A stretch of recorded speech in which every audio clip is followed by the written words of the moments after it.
one of the things that I learned from whistleblowers from the cabal itself is that they have to work within something they call the rules. And this is very, very important.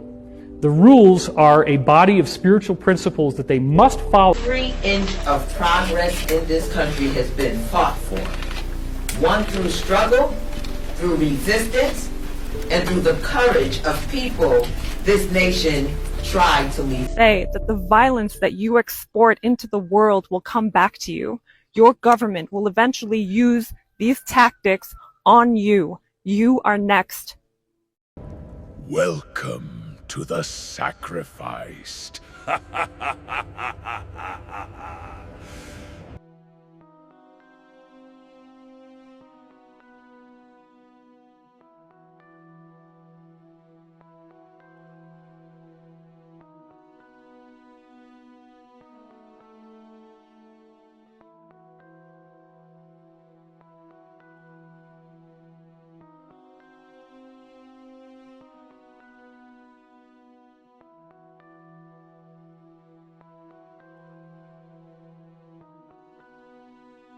A team of American researchers working in the high mountains of Turkey have uncovered what appear to be hidden tunnels similar to the descriptions of the biblical account of Noah's Ark. Our next guest says his newly found evidence can prove that Noah's Ark did in fact exist, turning this biblical mystery into a reality. Joining us now from Turkey is one of those researchers from Noah's Ark Scans, Andrew Jones. Andrew, thank you so much for joining us and for all the good work that you're doing. This is fascinating.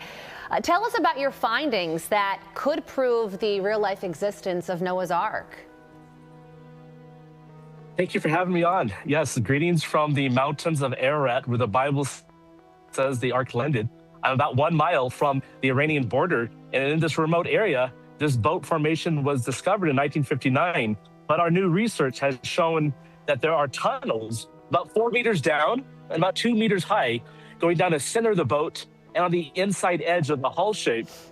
And so we really believe that this layout showing tunnels and also possible support beams and walls would suggest that it's a man-made object and not just a natural formation. Yeah, many geologists disagree with that. They say, look, this is just a natural formation. But gosh, Andrew, when I look at that, it doesn't look very natural to me. What's your response to those geologists? Yeah, so first of all, you have to explain how did an earthen formation get into the shape of a ship, and that is exactly 300 cubits long, which is the length given in the book of Genesis in the Bible. And so we have the exact length, we have the ship shape, and we're in the right location.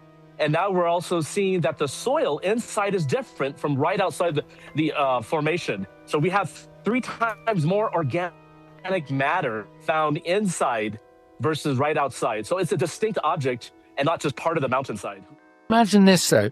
They just give their presentations to, the overlords. They could just be, they might look like normal humans, these people in charge, James. It's possible that they have horns, but I don't know. They could look like humans and not be humans. I don't know who they are. They could just have lots of money.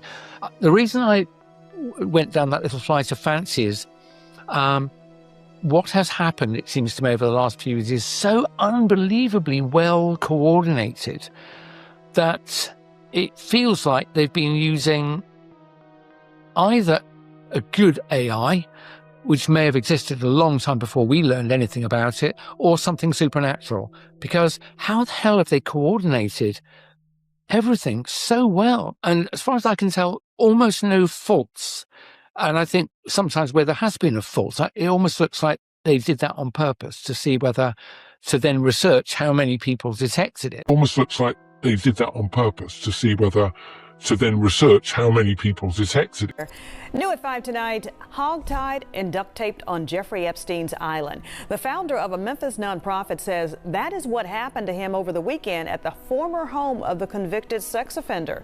Benjamin Owen is the founder of We Fight Monsters, who works to combat human trafficking and exploitation, and he now faces a trespassing charge in the Virgin Islands. WREG's Shay Arthur tells us what led up to those charges.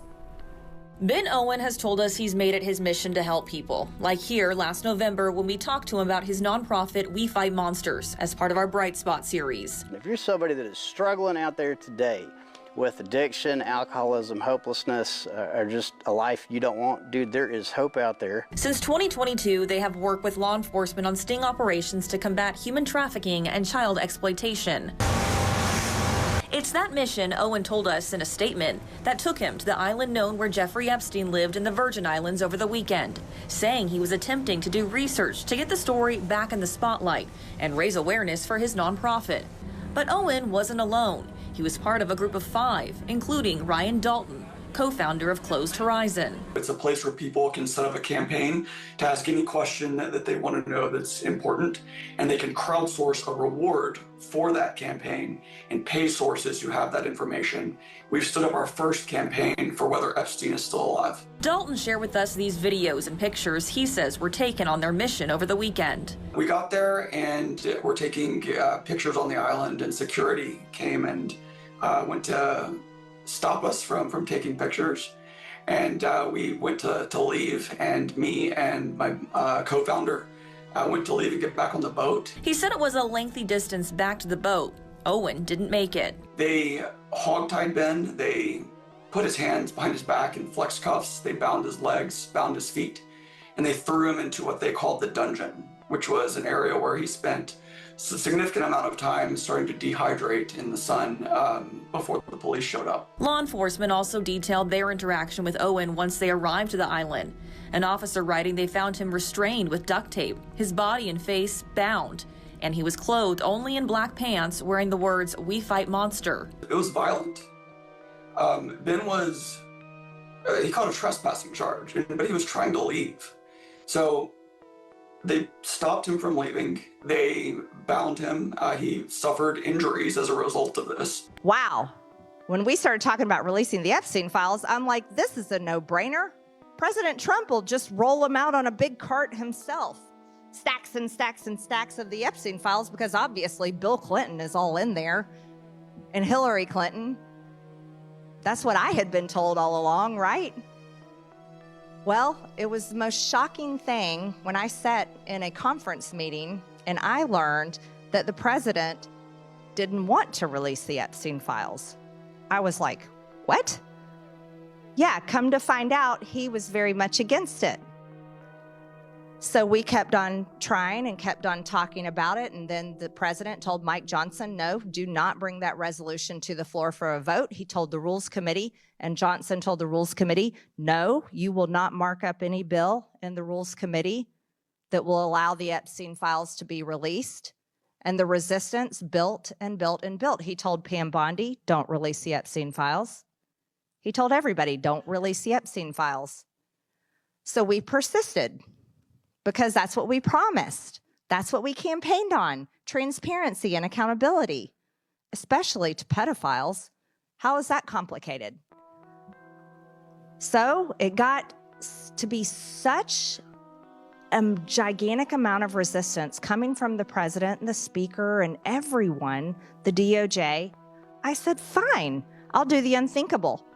I'll go over there and I'll sign my name on a discharge petition that all the Democrats are signing their name on. Talk about crossing the aisle. Me, a general in the MAGA army, crossing over to sign my name with a bunch of Democrats. Yeah, I did. Because women were raped when they were 16 and 14 years old. And he was a convicted pedophile, and we knew there were many with him. So I signed my name on the discharge petition. Oh, did I get my name on the naughty list then? Let me tell you. That became a real issue at the White House.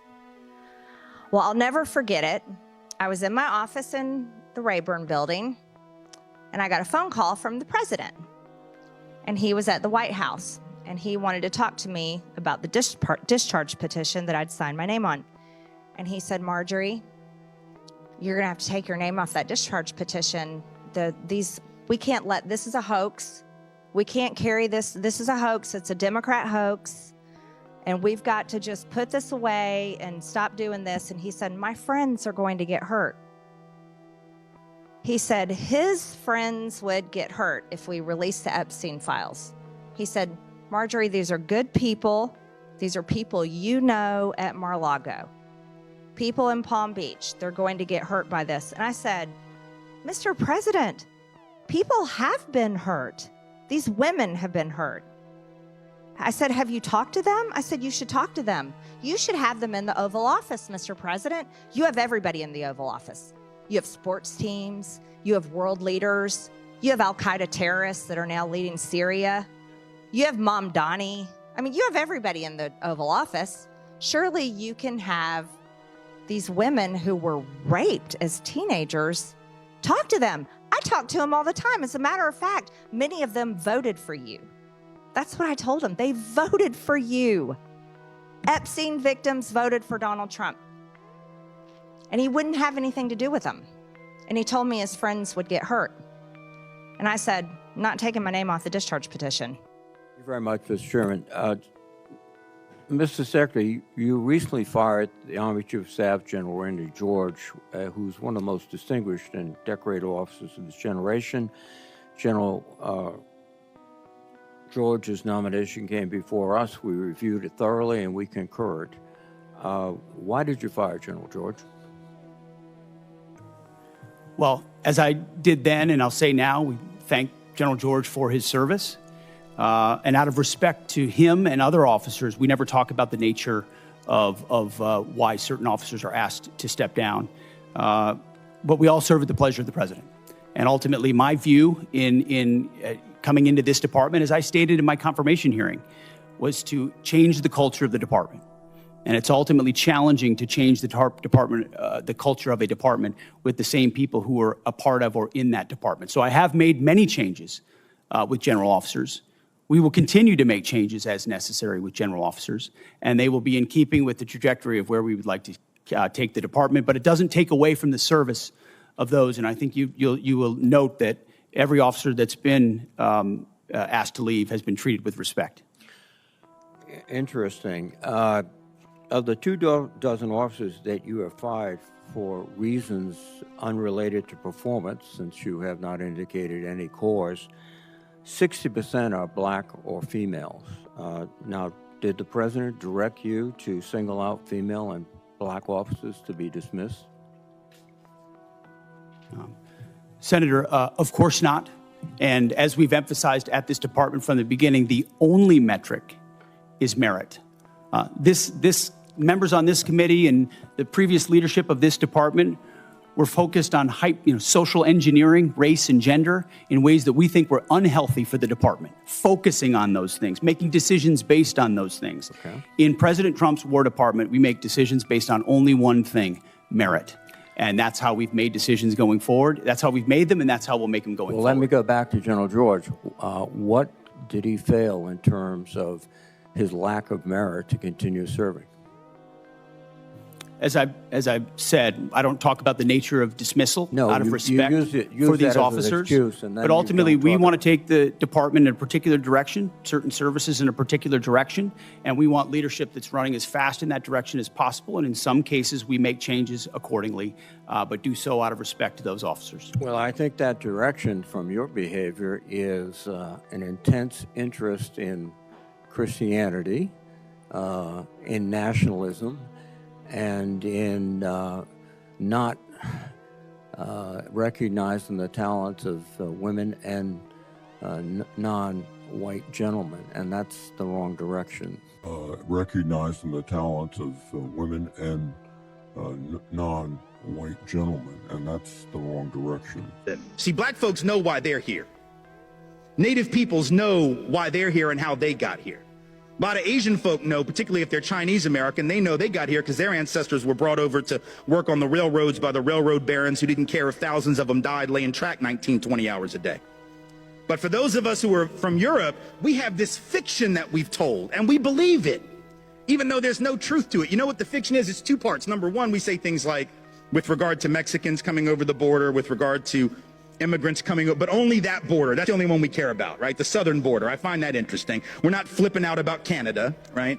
We don't have any of the Minutemen or the anti-immigrant groups sitting off the coast of Nova Scotia with a gun and a scope trying to like pick off the sneaky Canadians that are trying to sneak in here for our superior healthcare system,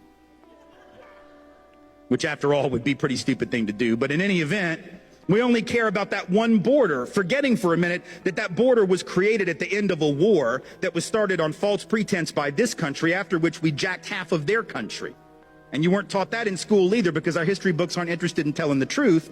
They tell this very patriotic history that has no relationship to the fact. So that border is artificial. Mexican folk who are coming here, documented or not, let's be clear, are coming home. Their families were here before our families were here in almost every instance. But we forget that, and then we say things like, well, I don't mind them coming. I just want them to come legally like my people did. The hell does that even mean?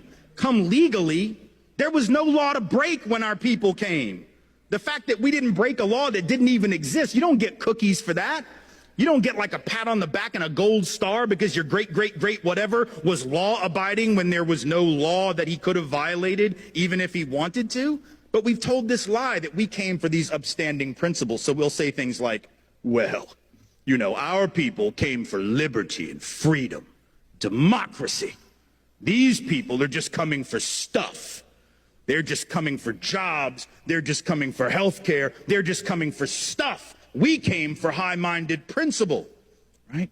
Because we believe that. What kind of third-grade version of American history is that, right? Like when Donald Trump says, well, Mexico's not sending their best. What the hell, you think Europe sent their best?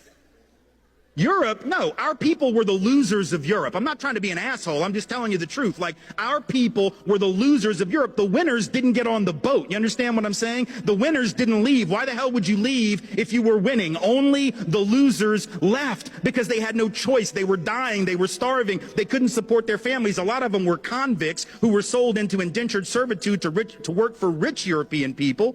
They were barely above the level of a slave themselves. The idea that we had these we didn't believe in liberty and freedom.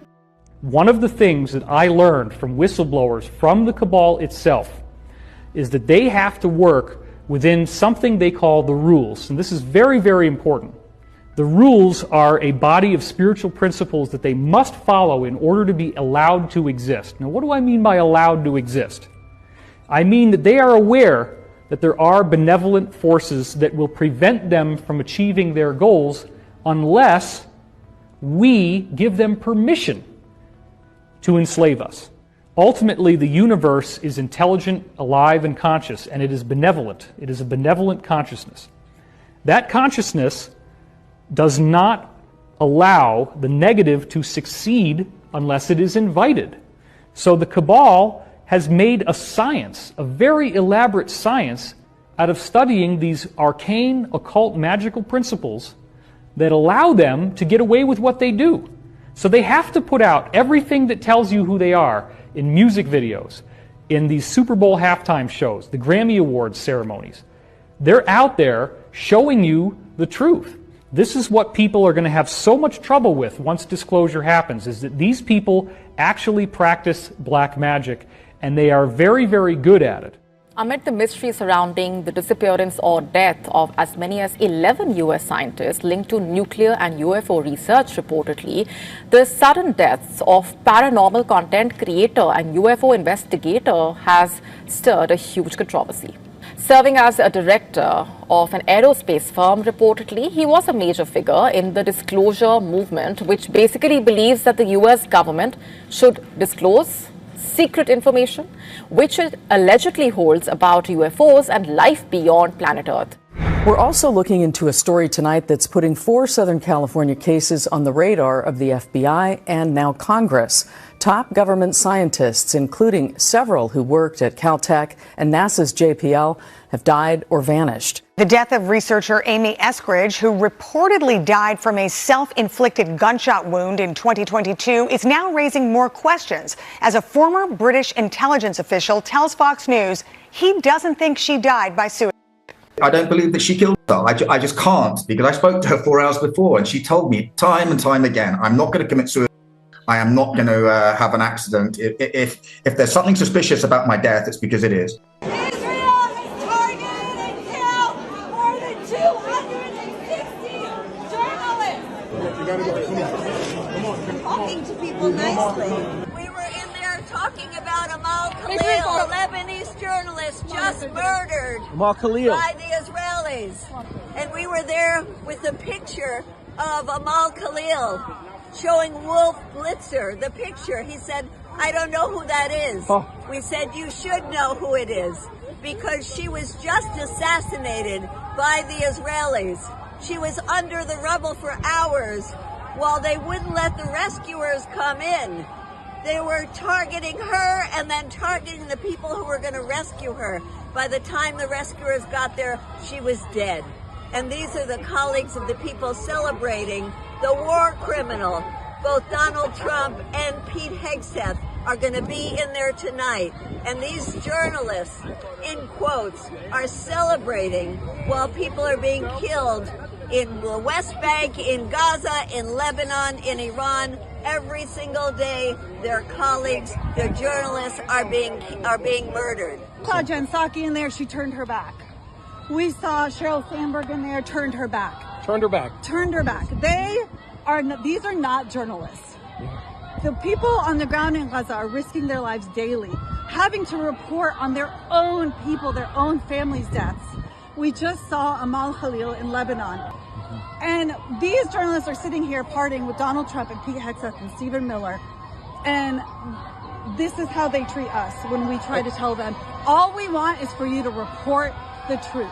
Talk about the genocide of Gaza, talk about the genocide in Lebanon, talk about the illegal war on Iran, talk about these things instead of just staying silent and then coming and partying with the war criminals that are in charge of these institutions. This moment will go down in history, and these people are on the wrong side of it. How dare you all just stand here and party with war criminals?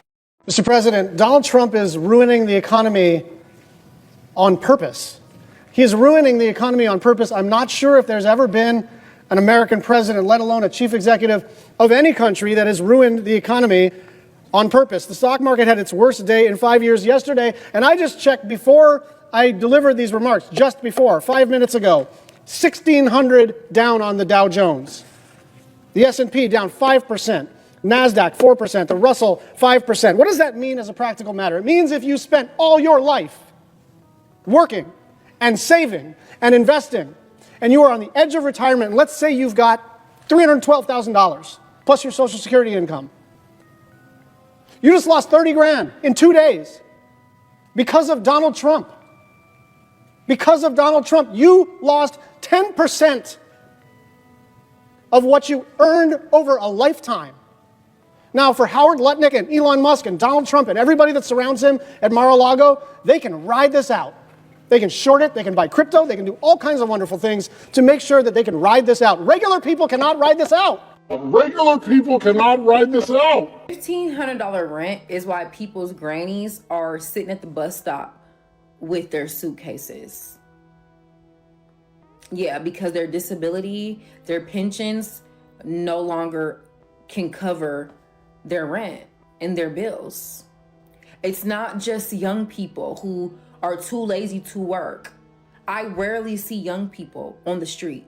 It's all elderly and disabled people.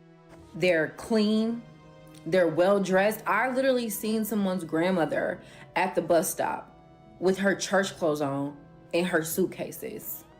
And everybody's first reaction is to ask where's their family? Well, this is their fault. How they get here, and that's crazy to me. That is crazy to me. What makes you think that everybody has grandchildren? Everybody has immediate family in the States. Everybody can afford to move towards they can't. Otherwise, they would be there. And I just think it's crazy that people will fight against affordable housing just to be able to call somebody else broke. These celebrities, these apps have really messed y'all up in the head. Y'all have normalized things that are not normal. $1,500 for a regular apartment is crazy. That used to be considered luxury prices. Now that is the normal, and that doesn't scare y'all, and if it's not affecting you right now, trust me, it eventually will, or it will definitely start to affect someone you love. All right, I'm past confused. I'm pissed. What kind of hellish reality are we living in? The President of the United States gets on social media talking about the war with Iran. Iran fires back with the complete opposite story, and I'm sitting here as an American, a veteran, wondering if I fucking trust them more than my own president. Do you understand how fucking insane that is? We're talking about a regime that's backed terrorism for decades, that's threatened to wipe our allies off the map, and somehow the guy sitting in the Oval Office has torched his credibility so badly that people are second-guessing him instead. It doesn't happen by accident. It's what happens when you fucking lie about everything. Big things, small things, stupid things, things that don't even fucking matter, over and over again, until the truth doesn't mean a damn thing coming out of your mouth. And now, when something actually matters, like war, people don't even fucking know what's real anymore. And it's not embarrassing, it's dangerous as hell. Because credibility isn't some extra feature of leadership. It's the whole damn foundation.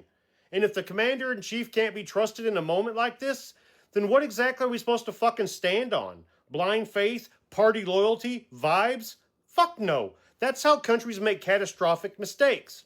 I've never thought I'd see the day where Americans are looking at a hostile foreign government and going, yeah, but are they the ones telling the truth this time? That should shake you to your fucking core. This ain't left versus right anymore. It's about whether the United States can even trust its own leadership when it matters the most. And right now, that truth is hanging on by a damn thread. Well, new this morning, surveillance tech outrage in Oakland County. You may remember in early April, we told you that Oakland County commissioners approved a 9-month pilot program to expand the sheriff's office use of flock technology to include drones. Now, this is a topic that has inflamed the passions of people across Oakland County. And last night, residents got to make their voices heard, and they did not hold back. We're spending $3,000 per camera per year on God knows how many cameras. And soon we're going to be spending $2.5 million a year on a bunch of drones that no one wants. Okay. This is about trust. You cannot stand with community while investing in a system that harms it. It seems like a lot of folks were sharing their opinions on this topic. They were fired up. Oh, this morning, 7 News Detroit reporter Ryan Marshall joins us live from Pontiac with a reaction to the program. Ryan? Well, Key and Alicia, reaction was very strong. A lot of people were very upset about it in the last meeting. It was a fiery meeting last night as well. Some community members are still voicing their concerns over this very controversial program. Last month, the 19-member Oakland County Board of Commissioners approved in a 13-4 vote a 9-month pilot program to expand the sheriff's office use of flock technology to include drones. Flock will provide Oakland County with free use of 7 drones, but only for case-related investigations. After the 9 months, commissioners would need to approve a contract which would include language ensuring Flock doesn't retain customer data. Commissioners would need to approve a contract which would include language ensuring Flock doesn't retain customer data. My hands have been burned to hell and back as I've been typing. Because you can beam me through there and through there, and you can get a 3D image of what I'm typing. Because this computer doesn't have a Wi-Fi card, you can't hack it, but you can maybe get a 3D image of me typing. So we just did that, and did that as an act of pure desperation. And guess what? I feel better immediately. My hands still burn because there's damage. But it's like my body relaxed when we barricaded the and it was relief, immediately. Joshua LeBlanc grew up in New Iberia, but he was working in Huntsville at NASA as an electrical engineer. His family reported him missing earlier this week. His car was found Tuesday afternoon, 2 hours away from his home with no signs of him anywhere. Joshua LeBlanc was well known in New Iberia, where he graduated from Catholic High and later attended and graduated from UL Lafayette. His family tells me he last communicated with them at 4:32 a.m. Tuesday. They also told me he never showed up for a job that he loved that morning as well. What we do know about his disappearance is this. Alabama authorities did track his blue Tesla Model 3. According to the Tesla car data, it stopped for 4 hours at the Huntsville International Airport, which is about 12 minutes from his apartment. The data shows his car left the airport, traveled west on Alabama back roads before crashing in Florence, Alabama. Tuesday, 2 p.m., the car was discovered and a body inside, but the body was found burned beyond recognition, according to family members. But the case has only raised more questions. LeBlanc's phone, his personal belongings, and even his dog were all left behind in his Huntsville apartment. Family members say the detour and disappearance don't match anything Joshua had planned for that day, and now they believe he may have been abducted from his home. Well, we talked about this issue yesterday, guys, but it seems like the plot really thickens a little bit with this statement from this former British intelligence official who talked to her just days before, and she told him, I am not going to commit suicide. The wave of deaths and disappearances sparking a slew of suspicion and conspiracy theories online. This is not just a coincidence, it's absolutely a pattern. But Sergio Fajardo Acosta, a research astronomer at Caltech, who was a colleague and friend of Carl Grammer, says he is not aware of any pattern or connection, and this is not something the scientific community wants to discuss. 3 people are dead and at least 3 more are sick after a suspected outbreak of hantavirus on board a cruise ship. New video this morning shows the ocean-wide expedition MV Hondias anchored in Cape Verde, Africa, where it's waiting for help. The Dutch cruise ship was on a weeks-long polar cruise from Argentina to Antarctica and St. Helena. The 170 passengers and 71 crew members on board are not being allowed to disembark. 2 symptomatic crew members have received urgent treatment, and 1 passenger is in intensive care. Hantavirus can cause a deadly respiratory illness called hantavirus pulmonary syndrome, which killed actor Gene Hackman and his wife Betsy Arakawa last year. It typically spreads through contact with rodent droppings, though one rare type can spread from person to person. The World Health Organization is now investigating this case. I normally wouldn't make a video like this, but I feel like I need to say something, so I wrote a few things down. I am currently on board the MV Hondias, and what's happening right now is very real for all of us here. We're not just a story. We're not just headlines. We're people. People with families, with lives, with people waiting for us at home. There's a lot of uncertainty, and that's the hardest part. All we want right now is to feel safe, to have clarity, and to get home. So if you're seeing coverage about this, just remember that there are real people behind it, and that this isn't something happening somewhere far away. It's happening to us right now. I'll share more when I can, but for now, I just ask for your kindness and understanding. Thank you. Oh my God, I just looked this up. This video is not to scare anybody, but also, not only did I look up the facts about this rare form of hantavirus, but also I looked up the whole entire timeline of the ship. Listen to this. So there is a particular strain of hantavirus that is rare, that is spread person to person, and it is often found in Chile and Argentina. This ship was from Argentina. That's where everybody got on the boat March 20th. It was part of a 35-day Southern Atlantic excursion. They passed through Antarctica. They passed through, is it called South St. George Island or something like that, Georgia Island, other small islands in the Southern Atlantic. Yes, people got off the boat to do excursions and stuff like that. Then on April 11th, a 70-year-old man got really sick and died. Doctors on board did not know that he had the hantavirus when he died. So then, April 12th through the 20th, the ship docks at St. Helena, which is like a very remote British island, and they take the body of this 70-year-old man off, and also his wife. She gets hospitalized in Johannesburg, South Africa, because she is now sick. They still do not know at this point that it's the hantavirus, right? Shortly after the wife's arrival in Johannesburg at the hospital, she dies. Then, on April 27th, the ship docks at Ascension Island. Mind you, nobody knows that there's the hantavirus on this ship at this point. But they have a second person who is very sick, so they get that person off the ship at Ascension Island. That person winds up dying in the hospital there, and that is the first lab confirmed positive test that it is hantavirus. This person died from hantavirus. And all the while, people have been allowed off the ship to do excursions, except for right now.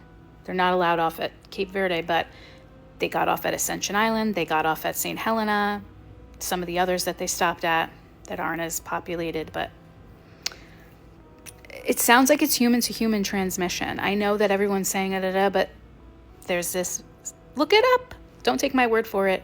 Look up what I just said. I'm in the apartment, I'm about to go to work, and I'm like, why don't you take out the trash and scope out the parking lot and make sure it's okay before I go to work? So he goes out there and he's like, there's this weird Lexus. It's like a silver Lexus. This is a apartment. Like, why is there really nice Lexus in the parking lot? And it has tinted windows that are not street legal. Like, just totally dark, totally black tinted windows that are not possibly street legal. And so he comes back in and we're standing in our bedroom window looking at the Lexus and talking about it. And I say out loud, maybe we should walk over there later and take a picture of the license plate. Because the Lexus is across the parking lot from us, but it's backed in so you can't see the license plate. Within 2 minutes of me saying, hey, we should walk over there later and take a picture of the license plate, we were still standing there at the window looking at it, talking about it. And an Eastern European looking mother with a black beanie, dressed all in black, in his 50s or 60s, walked out of the apartment directly across from ours holding a license plate. And he opened the trunk of the Lexus and he took out some tools and he changed the license plate right in front of our faces. And then he walked back to his apartment and he put the old license plate on the front patio and went inside, left it outside. And it was literally like, come get the license plate. I have more. I have more where this came from. Come get the license plate. And then after that, the Lexus started tailing me. And every time I saw the Lexus, it had a different license plate. It would be like Alabama plates, a different state plate. It would be random dealer plates, none of which were local. Just like cardboard temporary dealer plates, none of which were any local dealers. Every time I saw it, it was different plates. It would follow me to the gas station to go get beer. I would go get beer at the gas station and that Lexus follows me. And even my ex called an Uber once. He called an Uber. The Lexus pulled out from the spot across the parking lot from our apartment, drove over to our apartment and said, hey, I'm your Uber here to pick you up. The license matched in the Uber app, but they didn't have an Uber sticker or a Lyft sticker. You can't drive Uber if you don't have an Uber sticker. He pulled out of his spot. He pulled out of his spot across from our apartment where he lived and drove over there to pick him up and said, hey, I'm your Uber here to pick you up. They changed the license plate right in front of our face. Like 60 seconds after I said, hey, we should go take a picture of that license plate. And they leave it on the patio, like, take it. We have more. Just take it. Like, I'm scared. I'm tired. I'm real tired. I need to disclose soon, man. I need to publish soon because it's like escalating. It's getting more and more aggressive. Like over the past, this has been going on for like, I don't know, 4 or 5 years.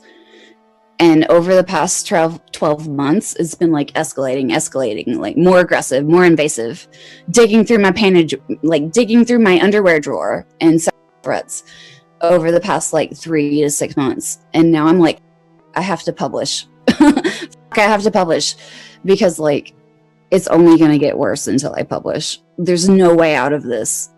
There's no way out of this fucked up situation until I publish. There's no way out of this. There's no way out of this fucked up situation until I publish. A man pardoned by the president finds himself in a Polk County jail cell. Good evening, everyone. I'm Josh Benson. And I'm Stacey Scheibel. Thanks for joining us. News Channel 8's Polk County Bureau reporter Stacey DeSilva explains what happened during a historic undercover human trafficking sting that resulted in more than 260 arrests.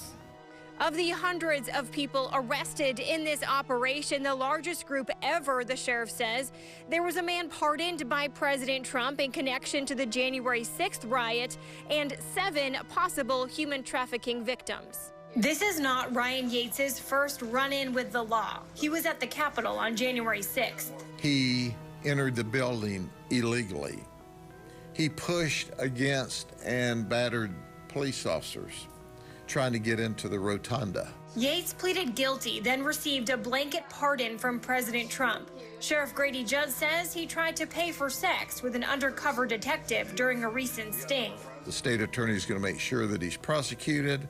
And think about this. He didn't resist us like he did the Capitol Police. In total, detectives arrested 266 suspects accused of showing up to an undercover location to either sell or pay for sex, including Craig Long, a self-described MAGA influencer. He moves in big circles, even with the president. This is a photograph with the president and his son not long ago. Also arrested 34 people in the country illegally, who will be turned over to ICE once prosecuted. As well as it's publicized about Polk County and everything that we do here, they still show up in droves. Members from anti-trafficking organizations were embedded in the operation and identified 7 possible victims. A few statements that have really stayed with me and my team this week from some survivors were, "I can't believe you showed up for me. I can't believe you're willing to come back and to fight for me." And I thought that no one cared. One more child, Stacey Ham, says trafficking is not always obvious. It's coercion, it's survival, or it's relationships that blur the lines of consent. The sheriff says 2 people brought children to the undercover location and were charged with child neglect. Tonight, new political turmoil. Alabama and Tennessee are the latest states rushing to redraw congressional districts after a Supreme Court ruling that further weakened voting rights. CBS News congressional correspondent Nicole Killian has the latest. Nicole. 6 months out from the midterms, and the redistricting wars are intensifying for control of Congress after a recent Supreme Court ruling rolled back a key part of the Voting Rights Act. The Supreme Court's 6-3 decision to strike down Louisiana's congressional map hits right in the heart of Cleo Field's seat. The district was created. First of all, Louisiana's minority population, black population, is over a third of the state. The Democrat represents the 6th congressional district, which slinks from Shreveport to Baton Rouge. But the High Court ruled the newly drawn majority-minority district was an unconstitutional gerrymander since it was based on race. Congressman Troy Carter represents the other majority-minority district in New Orleans. It can wipe out both of our seats. We can realistically end up having 6 congressional districts with no African American or Democratic representation. End up having 6 congressional districts with no African American or Democratic representation. Good afternoon, everyone, and thank you for joining us. I'm Congresswoman Yvette D. Clarke, Chair of the Congressional Black Caucus for the 119th session of Congress and proud representative of New York's 9th Congressional District, located in Brooklyn, New York. So let's tell the truth, plainly and without apology. American democracy has never been fully formed. and has never been equally accessible. Every inch of progress in this country has been fought for, won through struggle, through resistance, and through the courage of people this nation tried to leave behind. We did not become a truly multiracial democracy until the Voting Rights Act of 1965 enforced the 15th Amendment, because Black Americans demanded the right to be seen, heard, and counted. That progress was paid for in blood, in sacrifice, and in unbreakable resolve. And now, 60 years later, we are watching that progress be ripped away. With its decision in Louisiana v. Calais, the Supreme Court has opened the door to a coordinated attack on Black voters across this country. Has opened the door to a coordinated attack on Black voters across this country. Teach America the reality of the fact that we stole this land from a whole bunch of people that were living here before us, and then we imported millions of people that didn't want to be brought here to do all the work to build this great nation. That's just part of our reality, and we live with that right now. And what are we going to do to rectify it? How do we learn from the past, not repeat it, and seek to create ever greater ripples of justice? The first step is to acknowledge. Yeah. You know, how far. So what do you say to a white guy who's like, well, it's not my fault. I didn't have slaves. But white people did, and it's our country.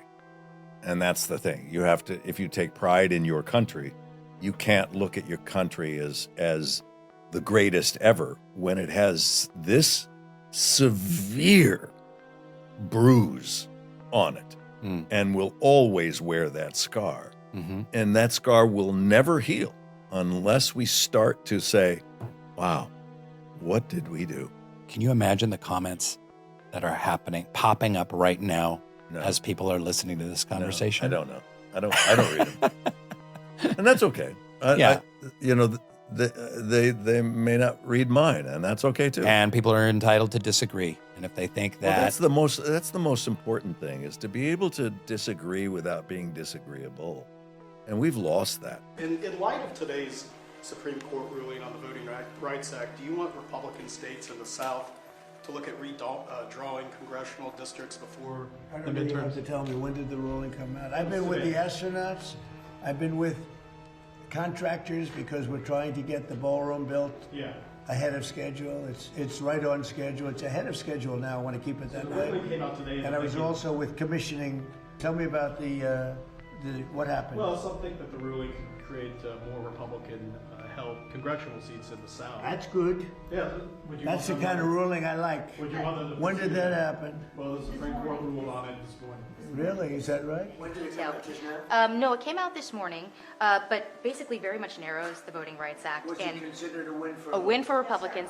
I love it. But my question... This is a very good... We can end this news conference right now. I want to read it. My question... Wow. I can't believe that I have to start with this today, but Donald Trump and Republicans may have just stolen the election. And Trump's henchman in this entire thing is the Supreme Court of the United States, one of the most radical right-wing Supreme Courts that we have had in a very long time. For more election coverage, by the way, make sure to hit the like and subscribe buttons. We see which videos the likes and subscribes come from, and that tells us, yes, cover these issues of elections more. We used to have this thing called the Voting Rights Act. The Supreme Court just gutted it in a 6-3 ruling. The right-wing majority of the Supreme Court said no. And what they did is they struck down a majority black district in Louisiana. Now, you might say, all right, well, they struck down one district. What's the big deal? Why does this mean now they get to or potentially will be able to steal elections? Well, it's not quite just one district. The Supreme Court's decisions are precedent setters. Now that the Supreme Court has said that district in Louisiana is relying too heavily on race, there is the possibility of unwinding a whole bunch of other districts. Now, when we talk about stealing an election, you're right to think about the election that is just 6 months away. And this decision may well impact the midterm elections that are just 6 months away. But in fact, this is probably going to have an even bigger impact in 2028 because a lot of the filing deadlines have already passed this year. So that remains to be seen. Which election will it impact more? What is critical to understand here is that the Voting Rights Act was a major accomplishment in the United States in increasing ballot access to Black Americans, and also in cutting down on overt racial discrimination that was taking place prior to the Voting Rights Act. And the Supreme Court has just come in and they have blown that away. They have completely destroyed that. And case in point, you might say, well, David, maybe you're just speculating. Maybe you're being hyperbolic and saying Republicans are going to do something. They're not really going. Well, within an hour of this Supreme Court decision, the Florida House of Representatives passed a new, insane, gerrymandered map, which is the DeSantis plan. DeSanctimonious, and has been for a very long time. This new Florida map could give Republicans 4 more congressional seats in 2026. 4 more seats. Remember, it is a razor-thin margin right now. I sent them to all these people. I got no response from Susie Wiles. None. And she's a mother and a grandmother and a woman. I got no response from James Blair because he only cares about making money on campaigns. I did hear from Kash Patel. He said on it, but I haven't heard from him since. I don't know what he's on.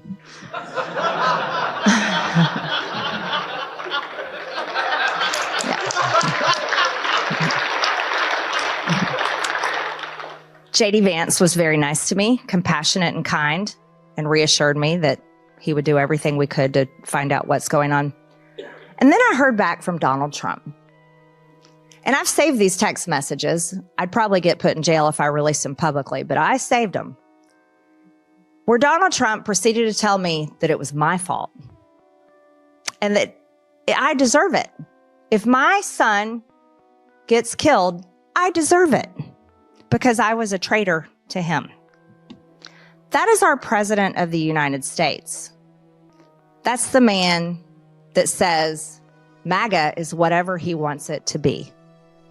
Well, we believe having the ability to save and transact is something that should be universal, and a lot of forums have adopted that goal. We won't be able to do that with traditional systems. That is, the cost of bank branches and paperwork is just too high. But fortunately, starting with countries like Kenya, and more recently with a robust system in places like India, we see that you can have digital financial inclusion.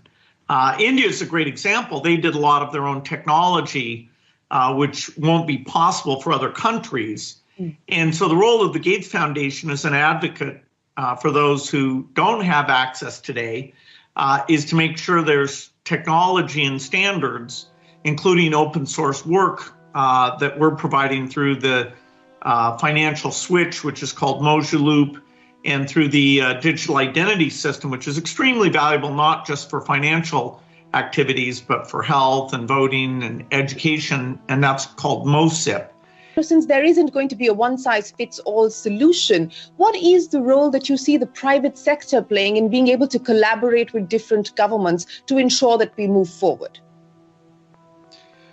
Well, once you have the digital money system, then there's all sorts of services and applications that can be built on top of that, whether it's helping with health or education or agriculture, giving people visibility into their financial status, giving them advice, should they take a loan, should they buy insurance, what makes sense.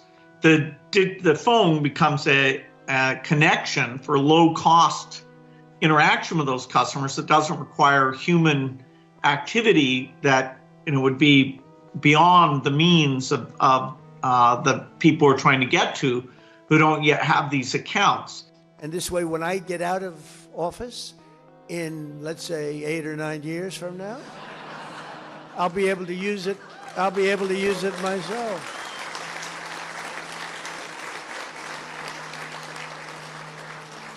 To all the Trumpers, I just got a question. I know niggas don't want to talk politics, but Man, it's bring it cool. up. Y'all didn't get a wall. You didn't get the swamp drained. You didn't get affordable health care. You didn't get eliminated national debt. You didn't get a new infrastructure. You didn't get Hillary Clinton locked up. You didn't get Epstein accountability. You didn't get a 5K Doge check. You didn't get the 2K stimulus check. Man. You didn't get lower grocery prices. You didn't get help buying a home or affordable home prices. They're going up. You did not get America first, and you did not get peace. We at war right now. What the fuck did you get? What did all y'all get? Mr. I'm finna save America and all. What did y'all get? Y'all didn't get shit. Do you want to turn now to international headlines? This is where tensions seem to be escalating this morning in the Middle East. The United States and Iran exchanged gunfire in the Strait of Hormuz, and we're getting new information on the damage that was done. Bradley Blackburn joins us now following these latest developments. Bradley, good morning. Hey, Jay, Heather, good morning. A couple of commercial ships were able to safely pass through the strait with help from the U.S. Navy, but not without a skirmish with Iranian forces. And this morning, there are new flashpoints around the Gulf with threats of even more violence. New fears over the fragile ceasefire between the U.S. and Iran as the U.S. launches an operation to reopen the Strait of Hormuz. The Pentagon says 2 U.S. commercial ships passed through the strait with the protection of the U.S. Navy Monday, despite a barrage of fire from Iran's Navy. Iranian state media posted this video of the launched rockets, claiming they were warning shots. U.S. defense officials say American forces destroyed several small Iranian boats and intercepted multiple Iranian missiles. The United Arab Emirates says it has been targeted by Iranian attacks for the first time in nearly a month, including a strike on a key oil facility. And Tuesday morning, there were reports of multiple barges on fire at Iranian ports. I call it a mini war because that's all they are. They don't have a Navy anymore. Still, President Trump struck an optimistic tone at the White House Monday. We did a little detour, and it's working out very nicely. On social media, Iran's foreign minister said peace talks are, quote, making progress, while also warning the U.S. and UAE should be wary of being dragged back into quagmire. As the conflict drags on, U.S. stocks dipped while gasoline spiked to an average of $4.46 per gallon Monday, according to AAA, the highest since the war began. The gas prices is hitting everybody over the head, including me. I'm reporting to you from the town of Sir Al Garabiya. I don't know if you can hear the 2 Israeli drones hovering above our heads right now, but I have a message to the American taxpayers. While you're unable to afford groceries and probably one medical emergency away from bankruptcy, your tax dollars are going directly to Israel. The money is used to buy weapons to kill civilians in foreign countries. I have lost count of the number of massacres that have happened just in the last 24 hours here in Lebanon. It is dizzying. The site where I am now is the site where Israel yesterday killed 19 civilians in a massive airstrike that targeted 2 residential homes. Targeting residential areas is a war crime. I'd also like to say that the violence that you export into the world will come back to you. Your government will eventually use these tactics on you. You are next. Your government will eventually use these tactics on you. You are next.